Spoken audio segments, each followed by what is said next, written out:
গত দেড় দশকে দুঃশাসনের পাশাপাশি অর্থনৈতিক খাতে ব্যাপক অনিয়মের ঘটনা ঘটেছে। দেশ থেকে পাচার হয়ে গেছে কয়েক লাখ কোটি টাকা। ব্যাংকগুলোর অবস্থা খুবই নাজুক। এই পরিস্থিতিতে বাংলাদেশ ব্যাংকের গভর্নর হিসেবে দায়িত্ব গ্রহণ করেছেন বিশিষ্ট অর্থনীতিবিদ আহসান এইচ মনসুর। অর্থনীতির চরম সংকটের মধ্যেও তিনি আশাবাদের বার্তা দিয়েছেন। বলেছেন, আগামী এক বছরের মধ্যে পাল্টে যাবে দেশের অর্থনীতির চেহারা। বিস্তারিত জানাচ্ছেন সাইদ রহমান। দেশের একটি শীর্ষ গণমাধ্যমকে দেয়া সাক্ষাৎকারে অর্থনৈতিক খাতের বর্তমান পরিস্থিতি এবং সংকট থেকে উত্তরণের উপায় নিয়ে কথা বলেছেন বাংলাদেশ ব্যাংকের গভর্নর আহসান এইচ মনসুর। তিনি বলেন, আমাদের প্রথম দায়িত্ব দেশের অর্থনীতিতে স্থিতিশীলতা নিয়ে আসা, মুদ্রাস্ফীতি ৫, ৬ অথবা ৭% নিয়ে আসা, ডলারের বিনিময় হার ১২০ টাকার আশপাশে স্থির রাখা, বৈদেশিক মুদ্রার রিজার্ভ আরেকটু স্থিতিশীল করে আস্তে আস্তে বাড়ানোর পরিকল্পনার কথা জানিয়েছেন নতুন গভর্নর। আহসান এইচ মনসুর বলেন, অগ্রাধিকার ভিত্তিতে অপরিশোধিত বিলগুলো পরিশোধ করতে হবে, যাতে বিশ্ববাজারে কেউ বলতে না পারে বাংলাদেশ পেমেন্ট দিতে পারে না। সব মিলিয়ে আগামী এক বছরের মধ্যে অর্থনীতির চেহারা পাল্টে ফেলতে পারব। কিছু ব্যাংক নাজুক অবস্থায় আছে, এটা অস্বীকার করার উপায় নেই। তবুও যার যেখানে আমানত আছে সেখানেই রাখুন, আপনার পুরো টাকা সুদাসল সহ ফেরত পাবেন। উচ্চ মূল্যস্ফীতির কারণে বাজারে গেলে পানির মতো টাকা চলে যাচ্ছে। এই ব্যাপারে দৃষ্টি আকর্ষণ করলে আহসান এইচ মনসুর জানান, অফিসিয়ালি আমাদের টার্গেট হচ্ছে চলতি বছরের শেষ নাগাদ মূল্যস্ফীতি ৭% নামিয়ে আনা। আশা করছি এপ্রিল মের মধ্যেই লক্ষ্য পূরণ হবে। তারপরে আমরা ৬ অথবা ৫% নামিয়ে আনার চেষ্টা করব। ডলারের বিপরীতে টাকার বিনিময় হার এখন ১২০ টাকায় স্থিতিশীল থাকার ব্যাপারে আশাবাদী নতুন গভর্নর। বকেয়া বিলের ব্যাপারে তিনি বলেন, ১৪ আগস্ট আমি গভর্নরের দায়িত্ব নেয়ার সময় সরকারের সার, গ্যাস, তেল আমদানির অপরিশোধিত বিলের পরিমাণ ছিল $2 বিলিয়ন। এক মাসের ব্যবধানে বকেয়ার পরিমাণ নেমে এসেছে $1.2 বিলিয়ন। ইনশাআল্লাহ আমরা ২-৩ মাসের মধ্যে এটা শূন্যের কোটায় নিয়ে যেতে পারব। আহসান এইচ মনসুর জানান, আমরা আশাবাদী যে জিনিসগুলো হয়েছিল সেখান থেকে আমরা বেরিয়ে আসতে পারব। আমরা কখনোই পাকিস্তান, শ্রীলঙ্কার মতো হইনি। তবে চাই রিজার্ভ আরও বাড়ুক। এখন পর্যন্ত ৩ মাসের আমদানি ব্যয় মেটানোর মতো রিজার্ভ আমাদের রয়েছে। এটা অবশ্যই সেভাবে রাখতে হবে অথবা আরও বাড়াতে হবে। পাচারের অর্থ ফেরানোর পদক্ষেপ নিয়ে বাংলাদেশ ব্যাংকের গভর্নর জানান, শুধু একটা পরিবারই দেশ থেকে নিয়ে গেছে ১,১৫,০০০ থেকে ২০,০০০ কোটি টাকা। সঙ্গে আরও ২-৩টি গোষ্ঠী মিলে ২ লাখ কোটি টাকার মতো বিদেশে পাচার করেছে। আল জাজিরার প্রতিবেদন থেকে জানা গেছে, সাবেক ভূমিমন্ত্রী লন্ডনে ৩৬০টি বাড়ি কিনেছেন। তার ভাইও নাকি সমপরিমাণ বাড়ি কিনেছেন। এই সম্পদগুলো আমরা কিভাবে ফিরিয়ে আনতে পারি সেই চেষ্টা করব। আচমকাই প্রকাশ্যে এলেন বাংলাদেশ ইসলামী ছাত্র শিবিরের ঢাকা বিশ্ববিদ্যালয় শাখার সভাপতি। শনিবার সামাজিক যোগাযোগ মাধ্যম ফেসবুকে দেওয়া এক পোস্টে সাদিক কায়েম নিজেকে ছাত্র শিবির ঢাকা বিশ্ববিদ্যালয় শাখার সভাপতি হিসেবে পরিচয় দেন। তিনি বিশ্ববিদ্যালয়টির রাষ্ট্রবিজ্ঞান বিভাগের শিক্ষার্থী। ফেসবুক পোস্টে সাদিক লিখেছেন, ফ্যাসিস্ট শোষণ শুধু ছাত্র রাজনীতি নয়, বরং রাজনীতির সংজ্ঞাই পাল্টে দিয়েছে। বিস্তারিত মাজহারুল আলমের প্রতিবেদনে।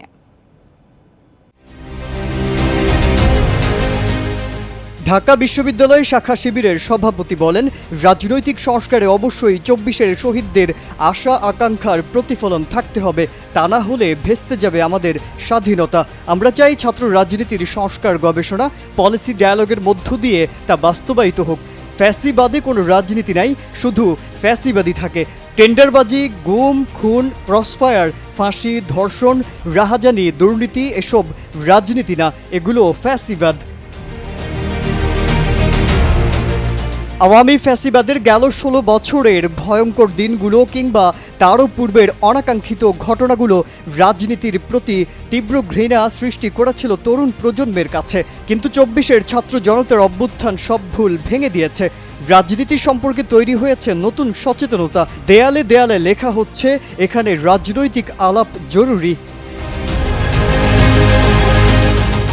আমরা জানি এই স্বাধীনতার জন্য শহীদ হয়েছে রাজনৈতিক দল, সংশ্লিষ্ট এবং দলের আওতামুক্ত রাজনীতি সচেতন ছাত্র জনতা। ফ্যাসিবাদের পতন ঘটানোর চেয়ে বড় রাজনীতি আর কোনো রাজনীতিই না। আমরা চাই সেই রাজনীতির আদর্শে ছাত্র রাজনীতির ব্যাপক ইতিবাচক সংস্কার হবে। ভবিষ্যতের ছাত্র রাজনীতিতে মত দ্বিমত হবে, যুক্তির পাথরে সবাই বিক্ষিপ্ত হবে, কিন্তু কোনো হকি স্টিক কিংবা স্ট্যাম্প থাকবে না। কোনো গেস্ট রুম গণরুম থাকবে না। ২৪-এর আকাঙ্ক্ষাকে বুকে নিয়ে এগিয়ে যাবে এই ছাত্র রাজনীতি। মধুতে ভিন্ন মতের কেউ চা খেলে অপর পক্ষের কেউ তেড়ে আসবে না। একাডেমিক পরিবেশে কোনো বিঘ্ন ঘটবে না। বিশ্ববিদ্যালয়ে থাকবে ছাত্র সংসদ ভিত্তিক ছাত্র রাজনীতি।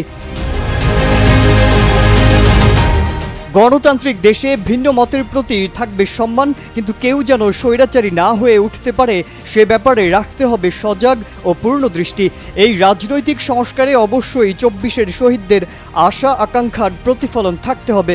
তা না হলে ভেস্তে যাবে আমাদের এই স্বাধীনতা। আমরা চাই ছাত্র রাজনীতির সংস্কার গবেষণা, পলিসি ডায়ালগের মধ্য দিয়ে তা বাস্তবায়িত হোক। এ লক্ষ্যে সবাইকে এগিয়ে আসার আহ্বান জানাচ্ছি। ভারতের সঙ্গে বাংলাদেশের জ্বালানি তেলের দামের বিশাল ব্যবধান রয়েছে, ফলে বৈদেশিক মুদ্রায় কেনা জ্বালানি তেল অবাধে পাচার হচ্ছে ভারতে। যদিও ডলার সংকটে আমদানি করা জ্বালানি তেলের মূল্য পরিশোধে হিমশিম খাচ্ছে বাংলাদেশ, আর দেশের চাহিদা পূরণে সরকারকে আমদানি করতে হচ্ছে বাড়তি তেল। ফলে চাপ বাড়ছে দেশের বৈদেশিক মুদ্রার রিজার্ভে। বিস্তারিত জানাচ্ছেন ময়ূর ইসলাম।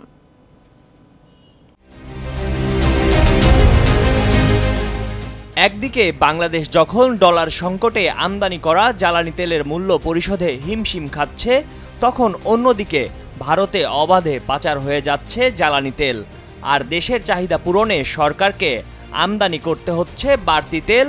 ফলে চাপ বাড়ছে দেশের বৈদেশিক মুদ্রার রিজার্ভে।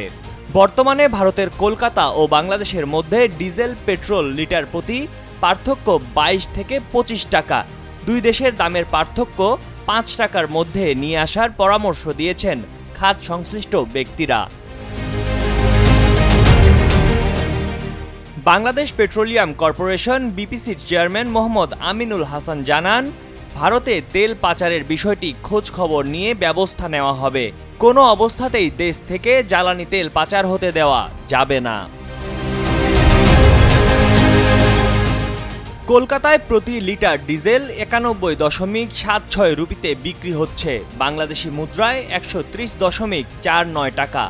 বাংলাদেশে প্রতি লিটার ডিজেল বিক্রি হচ্ছে ১০৫.৫০ টাকায়। কলকাতায় প্রতি লিটার পেট্রোল ১০৪.৯৫ রুপিতে বিক্রি হচ্ছে, বাংলাদেশি মুদ্রায় ১৪৯.২৫ টাকা। বাংলাদেশে প্রতি লিটার পেট্রোল বিক্রি হচ্ছে ১২৭ টাকায়। এ অবস্থায় দুই দেশের ডিজেলের দামের পার্থক্য দাঁড়িয়েছে প্রতি লিটারে ২৪.৯৯ টাকা এবং পেট্রোলে ২২.২৫ টাকা। সীমান্তের এপার এবং ওপারের মধ্যে দামের এই ব্যবধানই সীমান্তে ভারতীয় অংশে জ্বালানি তেল পাচারকারীদের কাছে বড় ব্যবসায়িক সুযোগ বলে মনে করা হচ্ছে। এই সুযোগে সীমান্তে গড়ে উঠেছে বেশ কয়েকটি পাচার চক্র।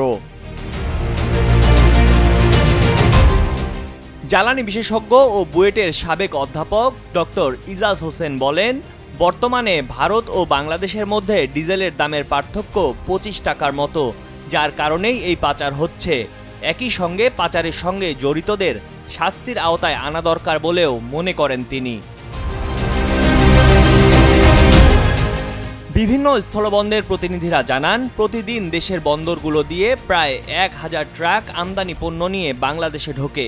তারা ফেরার সময় বন্দর কর্তৃপক্ষ ও বিজিবির চোখ ফাঁকি দিয়ে বিভিন্ন বন্দর থেকে ট্যাঙ্ক পূর্ণ করে ডিজেল নিয়ে যায়। বন্দর এলাকায় বিভিন্ন তেলের পাম্প থেকে তেল এনেও প্রতিবেশী দেশে ট্রাক চালকদের কাছে গোপনে বিক্রি করেন তেল ব্যবসায়ীরা বলেও জানা গেছে। তবে বেনাপোল সহ বিভিন্ন বন্দরে এখন বিজিবির বাড়তি তৎপরতায় ডিজেল পাচারের প্রবণতা আগের তুলনায় কমেছে বলেও জানা গেছে।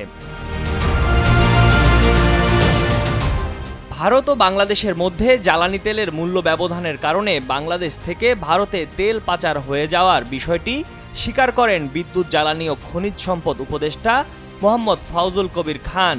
তিনি জানান, মানুষের প্রত্যাশা ও বিশ্ববাজারে তেলের দামের যে ফর্মুলা আছে সবকিছু মিলিয়ে একটি ব্যালেন্স করার চেষ্টা করা হবে। বৈষম্য বিরোধী ছাত্র আন্দোলনের অভ্যুত্থানের পর বদলে গেছে শাহজালাল আন্তর্জাতিক বিমানবন্দরের ভেতরের চিত্র। পরিবর্তন এসেছে ইমিগ্রেশন ও বেল্ট এরিয়ায়। যেখানে ঘন্টার পর ঘন্টা দাঁড়িয়ে থাকতে হতো প্রবাসী যাত্রীদের, সেখানে মাত্র কয়েক মিনিটে সম্পন্ন হচ্ছে সব কার্যক্রম। সিভিল এভিয়েশনের চেয়ারম্যান জানান, কাজের সুবিধার জন্য বাড়ানো হয়েছে লোকবল, কমানো হয়েছে কর্মঘণ্টা। ফলে সুফল পাচ্ছেন প্রবাসী যাত্রীরা। বিস্তারিত আল আমিনের প্রতিবেদনে। প্রবাসীরা আক্ষরিক অর্থে শুধু প্রবাসী নন, তারা আমাদের সিআইপি। তারা আমাদের দেশের অর্থনীতির চাকাকে সচল রেখেছেন। আমি আমার কর্মকর্তা কর্মচারীদের বলে দিয়েছি তারা যেন আমাদের প্রবাসী ভাইদের স্যার বলে সম্বোধন করেন। বিগত দিনগুলোতে শাহজালালে প্রবাসী যাত্রীদের হয়রানি, লাগেজ বিড়ম্বনা, লাগেজ খুলে চুরিসহ নানা অনিয়ম দেখা যেত। ছাত্র আন্দোলনের পর সেই বিড়ম্বনা এখন আর দেখা যাচ্ছে না। বিমান অবতরণের অল্প সময়ের মধ্যেই বেল্ট এরিয়ায় চলে আসছে প্রবাসী যাত্রীদের মালামাল। এতে করে এখন আর ঘন্টার পর ঘন্টা দাঁড়িয়ে থাকতে হচ্ছে না রেমিটেন্স যোদ্ধাদের। ভোগান্তি কমায় খুশি বিমানবন্দর ব্যবহার করা প্রবাসী যাত্রীরা। আসি তো আমার এভরি 6 মান্থস আসা হয়। হ্যাঁ, এবার আমার লাগেজ আমি বেশ ফাস্টার পেয়েছি, এটা একটা ডিফারেন্স। এছাড়া লাইনে অনেকক্ষণ দাঁড়াইছিলাম না, খুব ইজিলি ইমিগ্রেশন ক্রস করতে পেরেছি। সো বেটার দেন বিফোর। সত্যি কথা বলতে বিহেভিয়ারে আমি খুব একটা চেঞ্জ পাই নাই, কারণ কোনো চেঞ্জ ইমপ্লিমেন্ট করতে টাইম লাগবে। সো আমাদের সেই টাইমটা দিতে হবে। মানে আর স্টাফের বিহেভিয়ারটা একটা হ্যাবিট, সো ওই হ্যাবিটটা ইমপ্লিমেন্ট করতে সময় লাগবে। আমার মতে আগের থেকে একটু বেটার, কারণ আগে অনেকক্ষণ লাগেজের জন্য ওয়েট করতে হতো। এখন কাইন্ড অফ আমি কিছুক্ষণ আগে আসছি আর লাগেজগুলিও একদম পেয়ে গেছি। So it's better.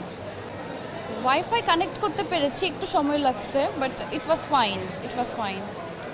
আর কর্মচারীদের বিহেভিয়ার ইট ওয়াজ গুড। একদিকে মালামাল পরিবহনে এসেছে দ্রুততা, অন্যদিকে ট্রলি বাড়ানোয় এখন আর মাথায় বা হাতে করে মালামাল বহন করতে হচ্ছে না যাত্রীদের। এছাড়া ইমিগ্রেশনও এসেছে স্বচ্ছতা, ফলে প্রবাসী যাত্রীরা এখন এর সুফল ভোগ করছে। একটা সিস্টেম ছিল, ওল্ড সিস্টেম, আর নতুন সিস্টেমে আসতে টাইম লাগবে, হইতেছে মানে বহুগুণে এখন উন্নতি মানে আগের চেয়ে। পার্থক্য হইলো আপনাদের সিস্টেমটা লস। বাংলাদেশের সিস্টেম হইলো ম্যানেজমেন্ট সিস্টেম, যেটা আপনি ম্যানেজমেন্ট হায়ার করতে পারেন উন্নত বিশ্বের থেকে। যেমন দুবাই হায়ার করে, কাতারে হায়ার করে। কাতারের তো লুক নাই, কাতার কিন্তু বাইরের লোক দিয়ে এয়ারপোর্টগুলো চালায়। দুবাইতে কিন্তু বাইরের লোক দিয়ে এয়ারপোর্ট চালায়। আপনি ম্যানেজমেন্ট হায়ার করতে পারেন ইউরোপ থেকে, আমেরিকা থেকে। ম্যানেজমেন্টের উপরে সাইডে দিলে আপনি মনে হয় বেটার হবে। আগের চেয়ে ভালো পরিবেশ ছিল আজকে। আমি তো প্রতি বছর একবার আসি, বাট আমি আজকে মোটামুটি ভালো পেয়েছি। আমি যে খারাপ পাই তা বলবো না, আগের চেয়ে অনেক ভালো ছিল। আমি লাগেজগুলো তেমন দেরি হয় না, বাট পেয়ে গেছি, কুইক পেয়ে গেছি। আর একটা জিনিস ছিল যে ওই যে মানুষের যন্ত্রণা দেয় নাই, কিন্তু আমাদের মানুষের ওই যে পয়সা চায় নাই, লাগেজ কাট করা হয় নাই, আমাদের লাগেজগুলো ভালো ছিল, এটা আমি বলতে পারবো। আমাদের সাথে সাথে মাল চলে আসছে, আমরা ওয়াইফাই ব্যবস্থা ফ্রি পাইছি। আর এয়ারপোর্টের যত সব স্টাফ আছে তাদের ব্যবহারও খুব সুন্দর কথাবার্তা। যার কাছে যা জিজ্ঞেস করছি খুবই সুন্দরভাবে তারা দেখাই দিছে, এবং আমরা খুবই তাড়াতাড়ি আমাদের লাগেজ পাইছি, বেরোয় চলে আসছি। এই সব মিলে আমরা খুবই সন্তুষ্ট। লাগেজ সমস্যার সমাধান আর সার্বিক বিষয়ে এসেছে জবাবদিহিতা আর স্বচ্ছতা। এছাড়াও বিমানবন্দর বেল্ট এরিয়ায় 3 শিফটে ডিউটি থাকলেও এখন তা বাড়িয়ে 4 শিফট করা হয়েছে। ফলে কাজের গতি বৃদ্ধি পেয়েছে বহুগুণে, যার সুফল পাচ্ছে প্রবাসী যাত্রীরা। তারা কিন্তু আমাদের CIP, commercially important person to me. কারণ একজন লেবারার বা শ্রমিক যে বিদেশে যে দেশের জন্য টাকা পাঠাচ্ছে, সে কিন্তু আমাদের দেশে একজন কমার্শিয়ালি ইম্পর্টেন্ট পারসন। যত টাকাই পাঠাক সেটাই কিন্তু আমার তহবিলে জমা হয়। এই জিনিসটা আমি ওনাদেরকে সবাইকে ভালো মতো বুঝিয়েছি যে দেখেন তাদেরকে যোগ্য সম্মান দিতে হবে, দরকার হলে স্যার বললে কোনো কিছু নয়, স্যার একটা সম্বোধন, এটাকে আমি ছোটো হয়ে যাই না, এটা আমি বড় হই আরও আসলে। তো দেখেন যে এখন এয়ারপোর্টে কিন্তু স্যার বলছে এবং বলছে, কোনো সমস্যা নেই। এই জিনিসটা আপনাকে অনেক ধন্যবাদ। আপনার কালের কণ্ঠের যে দর্শক শ্রোতা আছেন সবাইকে আমি ধন্যবাদ জানাচ্ছি, শুভেচ্ছা জানাচ্ছি। প্রথমে বলি যে এটা আসলে পুরোটা একটা সামগ্রিক উদ্যোগ, একটা টোটাল টিম ওয়ার্ক। কারণ একটা এয়ারপোর্টে আপনার বা আপনার 24টা অর্গানাইজেশন কাজ করে, তো তাদের প্রত্যেকের কিন্তু কিছু কিছু রোল থাকে এখানে। তো আমাদের যেমন এভিয়েশন সিকিউরিটি আছে, এয়ারপোর্ট ম্যানেজমেন্ট আছে, কাস্টমস আছে, ইমিগ্রেশনস আছে, সিকিউরিটির লোকজন আছে, বিভিন্ন আদার অর্গানাইজেশন আছে। তো সবার ভিতরে যে সমন্বিত টিম ওয়ার্ক, সেই টিম ওয়ার্কটা যদি হয় তাহলে কিন্তু ভালো হয়। তো ওভারঅল সামগ্রিকভাবে দেখলে এই টিম ওয়ার্কটা খুব ভালো হচ্ছে। শাহজালালে বাড়ছে সেবার মান, কমছে দুর্ভোগ, তাই খুশি প্রবাসী যাত্রীরা। যাত্রী সেবায় বর্তমান সরকার যে ভূমিকা রেখেছে তার ধারা অব্যাহত থাকুক পরবর্তী সময়েও। আজকের কালের কণ্ঠ সংবাদ এ পর্যন্তই। কালের কণ্ঠের সর্বশেষ সংবাদ পড়তে ভিজিট করুন www.kalerkontho.com। ফেসবুকে সংবাদের ভিডিও ও অনুষ্ঠান দেখতে ভিজিট করুন facebook.com/কালেরকণ্ঠ এবং facebook.com/কালেরকণ্ঠ ডিজিটাল। আর ইউটিউবে সব ভিডিও স্টোরি দেখুন আমাদের ইউটিউব চ্যানেল কালের কণ্ঠ এবং কালের কণ্ঠ ডিজিটালে। সাথে থাকার জন্য ধন্যবাদ।